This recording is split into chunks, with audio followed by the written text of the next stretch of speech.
Hey guys, welcome back to Monumental. I am your host, Evan Holladay, and this week we are going to be doing another mashup. I'm really excited for this one, and I can't wait to tell you guys all about it. Hey guys, welcome to Monumental. I am your host, Evan Holladay, and today we're going to be doing another mashup episode. This week I want to round up some top guests for you guys to really talk about the secrets to great leadership and also building a team for success. I've decided to create a mashup of 4 previous Monumental episodes to really dive in specifically on these topics and give you that kind of midweek motivation that we all need. If you want to improve your leadership skills or be able to grow your team successfully, then this episode is for you. First up, we have Greg Dickerson. He is a serial entrepreneur. He's a real estate developer, a mentor, and a coach. Next, we will hear from Chris Powers, who is a serial entrepreneur and has over 16 years of experience in real estate investment and development in building quite a substantial team around him and being able to elevate himself out of the CEO role. Then we'll hear from Trevor Mauch, who is CEO of Carrot, where they have helped real estate investors and agents pull in over 3 million leads in just the last 5 years. And finally, we have Elena Cardone, who has inspired a legion of followers to create and build their own empire. All 4 of these guests bring an amazing perspective to both team building and leadership, so make sure to stay tuned till the end. If you guys appreciate today's episode and you really get a lot of value out of this, please make sure to take a screenshot wherever you're listening to this and share on social media and tag me at Evan Holladay or one of our guests today. All right, guys, enjoy today's episode.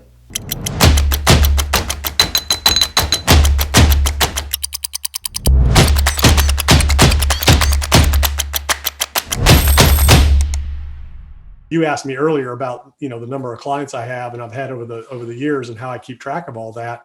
That's how it's through leading, delegating, motivating, and having people execute, for me. So what I was very fortunate in learning and understanding early, and a lot was through the military, learning about, chain of command, discipline, things like that. Leading, becoming a leader, delegator, motivator was getting results through others by inspiring. So leaders inspire results out of others. Leaders set the pace of the pack. Leaders motivate the team to achieve, the end goal. So it's all about impact, number one. So again, I'm just wired that way. Number one, I'm wired to solve problems. Number two, I'm wired to give back. And my goal has always been, when I started out in business, little remodeling handyman guy, it was me. Then I hired one person, and then I hired another. I was literally working in the field with my hands, doing the work, going out, giving the estimates, and I would do the work in the field with the guys. When I hired my third person, I was able to step out of the field. Then I hired an office manager administrator, and then I kind of grew and scaled from there into different avenues. So my whole process was to find people better and smarter than me at these areas and then put them in a position to succeed and coach them to success and let them do what I brought them in to do. So I was very fortunate early on to realize you needed to surround yourself with great people that were better than you, smarter than you. All of my executive team had degrees, MBAs, my chief financial officer and bookkeepers and, the president of my companies, they were all highly educated, very well-trained people. And here I am, just, kid that grew up with a GED in my senior year. I left school, got my GED so I could join the Navy and built this company and these businesses from the ground up. So very early on, I was very fortunate to, come across some books and start pouring into myself, developing myself, educating myself, and realizing that in order to achieve anything, you have to achieve it through others. And the only way you can do that is, number one, you have to be a servant leader, right? Bottom up leadership, not top down. And I came up very top down leadership. My dad was very disciplined, military, strict, type of a leader. And the military that I joined was very much follow orders or people die kind of thing. But I learned, in my career through the organizations that I was involved in and through, developing myself as a leader that, leadership works from the bottom up. You have to serve. The leader has to give everybody in the organization everything they need: tools, training, systems, and support to be, successful, clear direction in no uncertain terms, exactly what's expected and when. Then you've got to put the right people in the right places, aces in places. And more importantly than that, you got to let them do their job. You bring Tom Brady into Tampa Bay to win a Super Bowl. Do you tell him how to do his job? He's already won 7 or 6 or whatever it is before he met you. You bring him in, you pay him whatever it takes to get him in. You say, go win a Super Bowl, and you let him do his thing. So that's what I was very good at doing, is putting that ego aside, realizing that none of us are as smart as all of us, that I don't know anything. And the more I learn, the more I realize I don't know. And again, finding great people that have been where I wanted to be, and surround myself with them, learn from them, and then inspire them to achieve the results through a vision of a mission to impact the community around us. And that's what it is. It was the ability for people to come alongside me, join me in these organizations, to be able to make an impact, give back, and accomplish the things that they wanted to do, not only in their lives, but in the community at large. So we were always looking, how can we serve? How can we serve the community? How can we serve our employees? And ultimately, how can we give back as an organization? So all of my business plans were always reverse engineered. Number one, keep people busy, create opportunities to keep other people busy, create jobs, create opportunities, solve problems. Number two, give back. So we created an organization that would fund, community events so that we could make an impact, in the community, in the world that we were in. What advice would you have for our Monumental listeners, trying to build, build a great team and be able to take some of the principles you're mentioning about building great quality culture and trying to make just a fun, unique place to work where people are excited to come in every day and make cool things happen? Well, you kind of talked about like the building early on. I think the first thing I would say is the first few employees in a business are so critical. They're unbelievably critical. And what you usually find in a small business that's kind of moving fast is they don't really have great hiring techniques. They're just trying to get warm bodies in the office to do the work. The afterthought is the culture. And so to the extent you can I think the cliche is be slow to hire and quick to fire, is you have to be super intentional early on about who's coming in. And the truth of the matter is, as the company grows, you have to be able to continue leveling up, because what works early on doesn't work at 20 people, at 40 people. There's different skill sets. And so one is just making it a focus. Two, be relentless. Like, the people that you work with are with you 8 hours a day, or you're often see them more than you see your families. And I don't think people, especially first-time founders or first-time kind of CEOs, maybe they don't think about that as much. It's more like, hey, just come join the fight and we'll figure out the culture thing later. What they don't realize is the culture's created day one. You just don't know it. And so it's just really intentional. And we've had a lot of amazing hires, and the team's in incredible shape. And early on, there were times where, we regretted who we hired. They weren't bad people as people. They just didn't fit what we were trying to do. And we didn't really know that until after. And looking back, it's probably something we could have known during the interview process had we been more intentional about it. But your culture is everything. And I didn't know that originally. I knew I wanted to work with smart people, but I just kind of thought, oh, everybody will just arrive and they'll just kind of do what I think. And what you realize is, like, having a culture, it's super easy. Yeah, it's super easy. Everybody will get it. Yeah. And I think culture is, if you're in business school or coming out of college, you just think of it as this word in your textbook. Yeah, buzzword. But it's something you fight for every single day. And one person can change a culture dramatically. And so, I always tell people, your culture is what you're willing to accept in your business. It's not the top of your business. It's what you're willing to accept at the bottom. And what you find in companies that don't work out long time is that bottom keeps getting lower and lower. They keep accepting less and less. And to maintain a great culture, that bottom bar needs to keep raising. And you need to be relentlessly focused on not compromising what that is. And so, and the truth is, if you can get it right, and I'm not saying we've got it right, you're always working on it. Great people want to be a part of a great culture. And so if you can't get great people to show up and last very long in an organization that doesn't focus on that. And if we were to relate it to like sports, Alabama wins the national championship every year, not because they're using the same players every year, but because they have an amazing culture and way of doing things that makes great people arrive, and not only arrive, but then flourish once they're there. It's a lot like parenting. If some of your listeners are parents, is like, your kids, the biggest impact on a kid's life, I think it's unequivocally, we can all say this, is how are they, who are their parents? How are they raised? What values are they given? And, we're dealing with adults in business, but it's very much a lot of the same concepts. You got to invest in these people and you got to put the time in, and they need to know it's genuine. And again, it's not like you invest in somebody for a day and you're good. It's an ongoing process forever. And that's how you hear these stories, that we read of the janitor that became the CEO. Well, the theme in that story is that person was invested in at every level.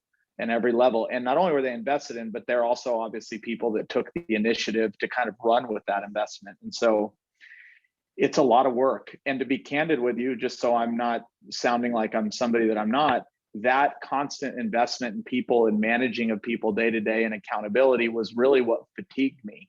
I knew I could lead people, but the day to day grind of working with people wasn't my strength. And originally I was like, man, I'm just a bad person. I put a lot of shame on myself for that. Yeah. And in that 2-year process of exploring, what I realized is, no. There are people on this planet that love to manage people and love to work with them day to day. And so I just said, great, then I'm going to have somebody do that so that I can do what I'm better at. There's the indirect impact that I think a lot of us forget about. And this is what we really honed in a few years ago after trial and error, right? Is, man, how can we make this business sustainable? So it's not all about hitting the next number or dollar. Yeah, we've got to grow to create more opportunity for team members. And so we can impact more people. Like, growth is a part of that. And it's fun to grow. It's not fun to go backwards. But the indirect impact we were looking at too, and this is something I want to challenge every listener too, is what are we doing and how are we operating as a business that we can inspire others to operate at business at a better level, where they can add more humanity to business in their business, where they can actually show up with more morals, more values, more ethics, actually with a core value set on their wall that they follow business by. That when someone reaches out to Carrot, we hear all the time, man, it's the best support I've ever experienced anywhere in my 30 years in business. Like, that's the indirect impact that the rest of our team is pumped about. It's like, how can we show up and just be a better example that creates this kind of butterfly effect to the 8,000 customers that we're working with. But then there's a spot, Evan, right when we were probably around 1 to 2 million a year. And I can't remember exactly how many people, maybe 15 people on the team, 10 people on the team. This was the second biggest pivot. Is I had to make the decision myself. Am I going to hold this business back? Or am I going to learn how to grow and actually build a real team? And it was when we were 8 people, actually, is when it was. And here's exactly why. Is I didn't know it at the time, but in hindsight, I know now, is you can really only manage like 6 to 8 people effectively and still be able to do your job. I don't care if that's outsourcers or employees or whatever. And so we're sitting here at 8 employees. I'm just going, I have no time to do my work. Like, no time. It feels like I'm putting in 60 hours a week and I'm still not getting my stuff done. And I don't feel like I'm serving my team members well either. And so in that moment, I said, I'm either going to dial this business back and make it a lifestyle business, or I'm going to learn how to be a leader and grow a team. And so that's a whole nother call. I mean, we could dive into as much of that as you want, but that moment there in 2016 is when I made that choice. I'm like, I don't know how to do it, but I'm going to stop being scared of employees and growing a team. And I'm just going to see where we can take this company. So that mindset shift was big. Around that same time is where that mission and purpose started to bake in, right? Because I had to make that decision. Am I going to dial us back to be a lifestyle business, which that's a whole nother, I've done podcasts on that, man. Like, there is not, I don't want to build lifestyle businesses. You don't get freedom from those. You get freedom from those for 6 months, 8 months, 12 months, maybe 18 or 24 months. But eventually you're going to have to go back in and rebuild the system that broke down and rebuild the thing. And it's stressful. But with this, man, around that time, that's when I said, oh, shoot, this is where I get to actually learn how to build a business that gives freedom. And like, let me figure it out and let me then teach as many people as I can in our customer community how to do the same thing.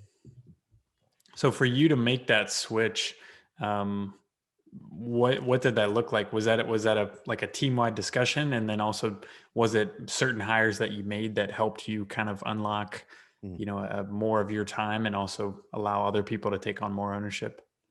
Yeah, so there's a couple things, man. I've got a friend, his name is Alex. Oh my gosh, I'm completely blanking out.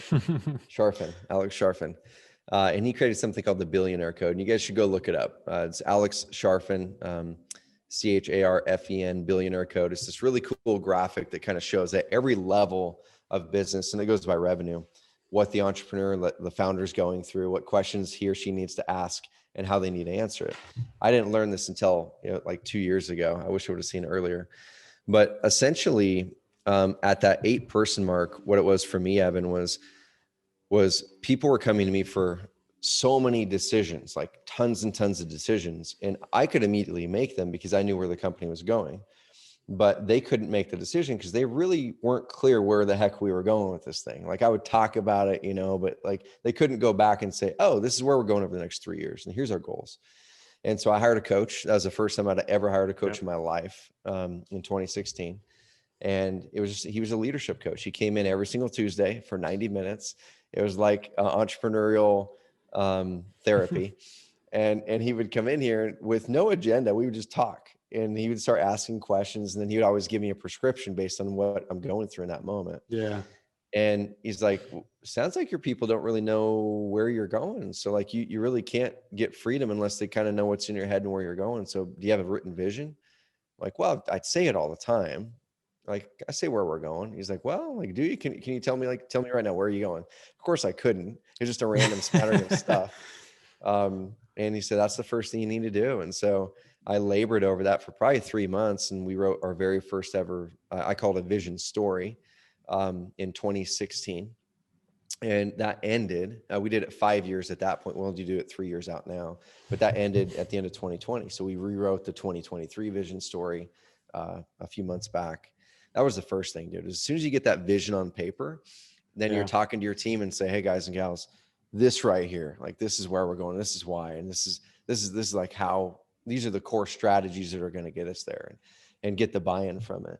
Then they get excited about it. And then you can keep on coaching back to vision. Hey, awesome. Great question. How does that help us get closer to vision? Yeah. That was the biggest unlock for me, for sure. And then there's a whole series of other things, delegation and communication cadence, stuff you learn in EOS, right?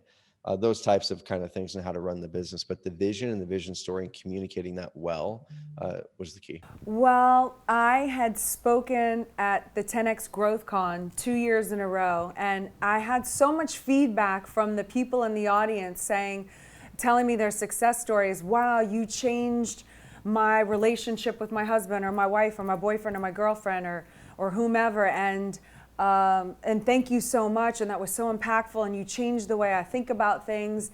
And I was just kind of under the assumption that the majority of people knew what I already knew, but from hearing it from so many people, I really cognited that people don't think how I think, and they are struggling in their relationships.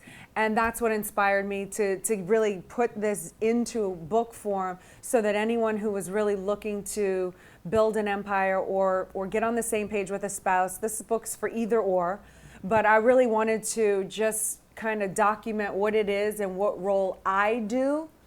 That's what inspired it. And also, if you go back 10 or 15 years, there wasn't a woman that I could look to that was behind this sort of big entrepreneurial guy. They didn't let me see into their life. Like, I mean, I know who, the big Zuckerberg, but I don't know what she did. And you can just take the list and go down the list, and I don't know what she did in the Bezos. Like, I know a little bit about her, but I don't know how they did it together. And so, and not a lot of people before this book really know what it is that I do. They just see that I'm always around, but they don't understand every little thing that I do. And not that they still do, but this was just more of an opportunity to expose that to other people, to fast track them. Right. To cut down all that learning curve that it took me, to just say, hey, you know what? If we did this, because it is small little tweaks, if we just did small little tweaks, we can boost ourselves so much we have the advantage over so many people who just don't know certain little things. Right. I think you're 1,000% right, because that's something that my partner Jeanette and I have talked about, is like, there's not enough people talking about, you know, what does it take for a couple to be successful, and that partnership that you're having every day, and how you have to think of yourself as a team first. Yes. Because that's conversations we have all the time. You know, if we get into an argument or a silly little arguments, we're like, wait a second, remember, we are on the same team. That's right. We are trying to get further together. Yeah. So how are you and Grant going through this on a day-to-day basis? How do you all push each other and make sure, remind yourself that you are on a team, on the same team every day? Well, we meet pretty much weekly, but we have our goals and we have our couples goals, and what we want to achieve together so in the forefront of our minds. And it is so massive and so big that when you set them, when you actually have the audacity to set a goal so huge and so outrageous and bold, you then realize that the benefit of that is that you don't have to, you can't afford to waste time being petty with each other. Right.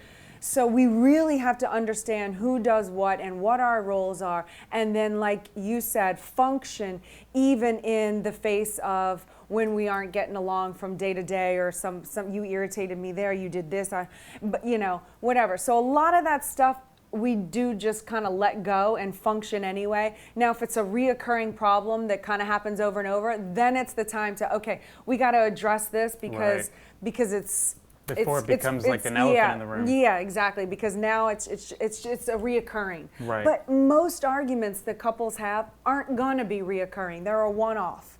And the more you can start letting the one-offs just roll off for the big picture, right, you're gonna get so far ahead. Because you know, you think about it, in a week from now, I don't remember half of the stuff that irritated me about Grant. I was like, I know I was really bugged out, but I don't even remember why. So I'm really glad, like, I didn't have a fight about it, because at the end of the day, it doesn't matter. It's like, you live on a planet with other people. You're gonna have to get along. Your partner is not gonna be exactly who you want. Say the right thing, give you the right attention, do this. They're not gonna be perfect. You just have to deal with that. And you have to find, what I have found is that the more I can figure out how to handle myself in those situations to deal with it, the better off we are, and the more we can get ahead together. Well, I loved in the book you talked, you took us through your journey, your life's journey. Yeah. Being raised in New Orleans, moving to LA, all the way to here in Miami. Yeah. And kind of that transformation you went through. And you talked, a big part of your book was about if you're not building an empire, you're destroying one. So could you talk a little bit about when you first realized that, and how that came to be a big part of your life? Well, I realized the creating or destroying the empire came out of a fight that we had one day, and I was really upset about something. Honestly, I don't even remember what it was, but I was really upset. And I remember when he came home, like, I wanted to ignore him. And in our relationship, I have made agreements to handle his hunger and get him food so he's fed, so he can focus on work and this and that. So that's one thing I agreed to. But this particular day, I was like, screw that. I am not making him a meal. He does not appreciate me. He does not realize all the stuff that I do for him. Maybe if I stopped, this is all going on in my head. Maybe if I stop doing everything, he'll realize how much I do. And maybe, just maybe, I get a thank you, and I was like building it all up in my head, right?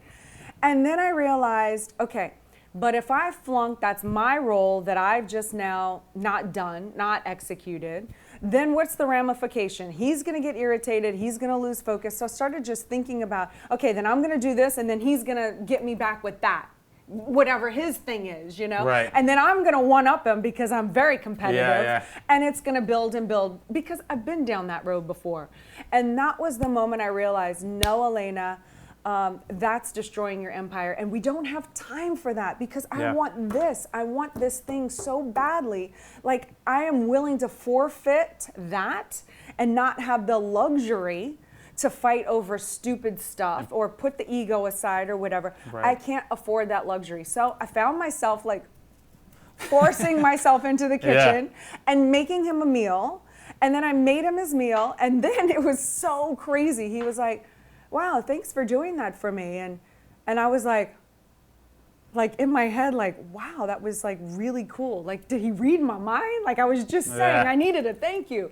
But even had I not gotten a thank you, it was just, I have to be able to do my role no matter what, you know? And you know, I had a viewer write to me recently and say, from these interviews, you just seem like your relationship is all business and this and this and this. And it brought it to my attention. I said, yeah, I can see that because I'm always in interviews talking about how we run our relationship, which is very businesslike. A lot of times on social media, I mean, obviously you don't get to see all the intimacy, I mean, you know, not that intimacy, but just intimacy, you know, like just, you know, hey, you know, right. You know, just affection. So we also have that too, and that's very important. But I wanted to say that because I understand like how I present it in the book. It is very business-esque, but that's how we approach our relationship. Right, and I want to step back a little bit because you hit on a great point. Is like you at that point where you realized you were looking to build and not destroy your relationship, you went into this position of like, hey, I'm going to push myself into this uncomfortable spot and push myself to be uncomfortable. And then at the end of the day, you are that much better and your relationship is that much further because of it. And that's something I struggled with at the beginning of our relationship is I had constantly said, oh, I'm gonna shut off and I'm gonna put up this wall and I'm not gonna say anything. I'm not gonna talk. You know, I'm just gonna act like I have no emotions and not move forward. And that's the worst thing I could have done. Right. And I think a lot of couples struggle with that is like, you just have to be open, you have to be candid, you have to be realizing you're on the same team.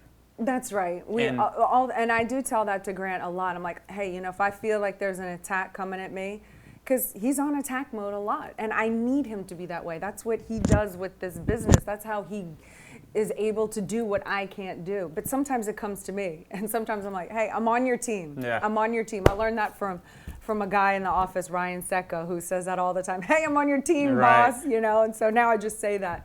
But anyway, yeah. Guys, that is it for today's episode. I really hope you enjoyed. I hope you got some monumental value out of this. And if you are interested in hearing more, make sure to go to www.evanholladay.com/monumental to hear the full-length episode for each of these guests. And with that, have a monumental day.